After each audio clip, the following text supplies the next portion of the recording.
All right, guys, I wanted to do a quick follow-up video to my last bad bearing, main shaft bearing out of the transmission.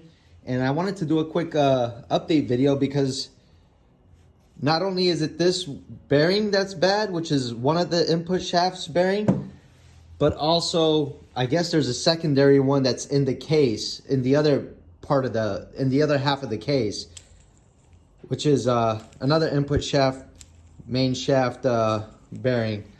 And although you can't hear it, it's pretty much shot. Why? Because the new one is a lot smoother and feels a lot better.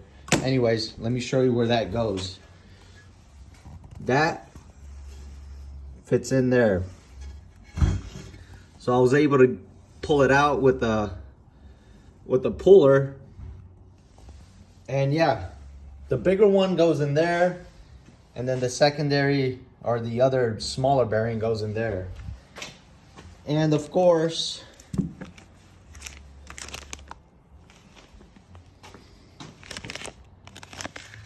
the seal, you might as well change it out since you're replacing the bearing. So here's a part number. Ironically enough, the new one that I got from the dealership didn't have this gasket around the bearing, so I went ahead and returned it because it was $150 from the dealer, and I was able to find it for 30 bucks on eBay. Also Japanese, you know, solid bearing, but it doesn't have this funky O-ring. You know, I've never seen a bearing with some kind of O-rings on them. Anyways, that was the follow-up. We got one of the good bearings here, the one that goes in here. Now these are directional.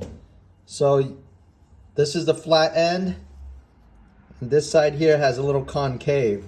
So the flat end of the bearing goes towards the case, apparently.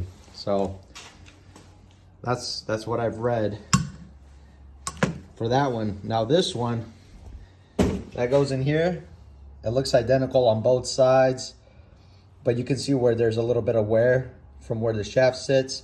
So I'm just gonna install the new one, basically with all the part numbers of the bearing, like so.